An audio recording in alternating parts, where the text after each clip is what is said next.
Israel Gaza वाले को ले आके कहाँ फेंक देंगे। कुछ लोग जो फिलिस्तीन का समर्थन करते हैं वो केवल धर्म के कारण करते हैं। सारे मुस्लिम कंट्री में सबसे शक्तिशाली पाकिस्तान है। पाकिस्तान क्या बोल रहा है ना, 18 मिनट में इजराइल को खत्म कर देंगे। इजराइल यदि ज्यादा टॉर्चर करना चालू करेगा तो आतंकवादी केमिकल हथियारों पे आ जाए। अगर एक बार केमिकल हथियार बना लिया,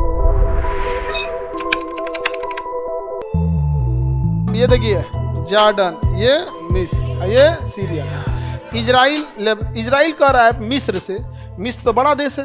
मिस्र कैसा देश है? बड़ा सा देश है। देखिए मिस्र छोटा सा देश नहीं है, बहुत बड़ा देश है मिस्र। ये है छोटा सा आपका कौन सा इजराइल। इस इजराइल में छोटा सा गाजा। तो इजराइल मिस्र से कह रहा है कि भाई तुम्हारे पास इतना दुनिया जमीन दुनिया भर का है, कोई जगह दे तो ना इतनी शाम से पैसा ले लो एक के बार में। तो क्या करोगे? करा फेंक देंगे सबको लिया के यहाँ पे। हम गाजा वाले को ले आके कहाँ फेंक देंगे? मिस्र में। तो मिस्र कह रहा है ना हम मुस्लिम देश है ना, सब हमको गरियाने लगेगा। हम नहीं मारना है, मार के खत्म कर दो। मिस्र क्या कर रहा है? मार के खत्म कर, हमको नहीं बोल, सब मुस्लिम थे, हमको सब हल्ला कर देगा। समझे? अब एक बात बताओ, अगर मुस्लिम देश से ही हम पूछते हैं, अगर फिलिस्तीन की कोई सच में हेल्प कर सकता था तो मिस्र कर सकता है। सबसे पास में है, बॉर्डर खोल दे, खाने पीने का दिक्कत होता है पहुंचा दो। दुनिया से बोलता है सब, इनसे पूछो ना तुम क्यों नहीं कर रहे हो, तुम्हारे बगल में है। अब नेपाल को कोई दिक्कत होगा तो जापान आके मदद करेगा कि पहले इंडिया? तो इजराइल जो है गाजा को जब मार रहा था, इजराइल किसे मार रहा था? गाजा को।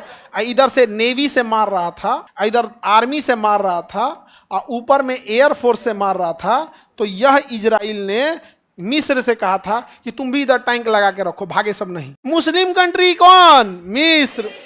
टैंक लगा के रखा था और बॉर्डर बंद कर दिया था कौन? मिस्र।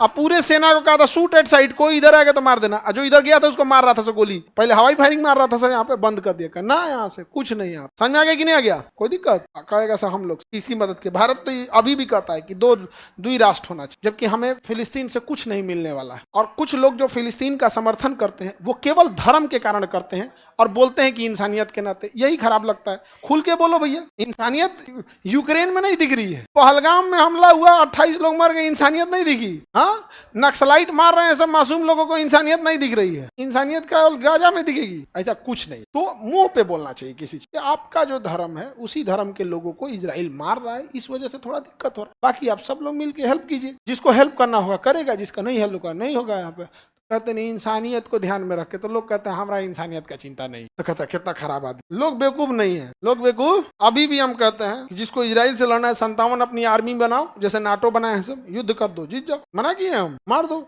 लेकिन डेराइल है सब, सबनी को मार देगा इजराइल, सबको मार देगा इजराइल, किसी को नहीं छोड़ेगा। वहां पे इंटर पास कीजिएगा तो आपको सेना में जाना होता है। तो वहाँ इंटर पास किया, कोई विद्यार्थी सड़क पे घूम रहा है ना, ज्यादा उड़िएगा, निकालेगा पिस्टल, मार देगा, खत्म। दिक्कत बस यही है कि इजराइल यदि ज्यादा टॉर्चर करना चालू करेगा तो आतंकवादी बंदूक को छोड़कर केमिकल हथियारों पे आ जाएंगे और फिर पूरी दुनिया को दिक्कत। क्योंकि अगर एक बार हथियार केमिकल हथियार बना लिए, मान के चलो कोई ऐसा खतरनाक केमिकल बना लिए सब जो सूंघते आदमी मर जाएगा, तो उन सबको छिड़कने में क्या जाता है? मोटरसाइकिल के टंकी में डाल देंगे सब, और मोटरसाइकिल ऑन कर देगा सब, धुआं ऑटोमेटिक निकल जाएगा, घूम देगा सब भर मोटरसाइकिल लेके। ओकरा थोड़ा ना धुआं छोड़ना है इसे। अब किसी को कौन सी पता चला कौन मोटरसाइकिल में कौन सी भर ले है? तो बस यही है कि ज्यादा अगर अत्याचार करेगा तो आतंकवादी हथियार छोड़ के किस पे आ जाएंगे? केमिकल। और फिर केमिकल को पकड़ना बड़ी मुश्किल हो जाएगा, बहुत। फिर वो लड़ाई इजराइल और फिलिस्तीन से पार करते हुए कब वो सीरिया और ईरान पार करते पाकिस्तान आएगी, और कब वहां से इंडिया आ जाएगा, कोई नहीं जान रहा है। और इंडिया जैसे बड़े आबादी वाले देश में तो और तबाही हो जाएगी। तो इसलिए जरूरी है इस चीज को रोक। तो हम लोग को सोच समझ के आगे के लिए सोचना है। पास का फायदा नहीं बल्कि दूर का घाटा सोच के रख। समझ आ गया? समझे ही लोग। 57 देश इजराइल को हरा देंगे, उधर से अमेरिका चलाएगा। 57 को तो एशिया में नहीं है, एशिया के 57 तो अफ्रीका में 57, यूरोप में कुछ है सब। पूरी दुनिया में कितने 57 मुस्लिम कंट्री है? 57। पूरी दुनिया में 57। आपको जान के ताज्जुब होगा, फिर हंसी भी आएगी। और फिर लोग कहेंगे कि हम मतलब बुराई करते। नहीं भाई, हम बुराई नहीं करते। आपको बुरा लग जाता तो हम क्या करें? आपको खुश रखने के लिए मुजरा नहीं कर सकते हैं। सारे मुस्लिम कंट्री में सबसे शक्तिशाली पाकिस्तान है।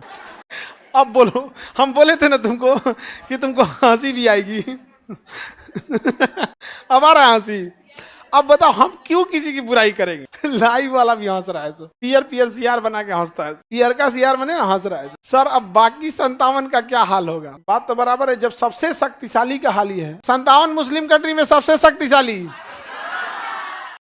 पाकिस्तान। किस लिए परेशान है? आटा खरीदने के लिए। तो बताइए क्या लड़ेगा सब 57? और 57 पाकिस्तान क्या बोल रहा है ना 18 मिनट में इजराइल को खत्म कर देंगे। तो काहे दिक्कत है, खत्म कर दो खत्म, नहीं खत्म कर रहा है तो ये सब फेंकने में भी बहुत आगे है।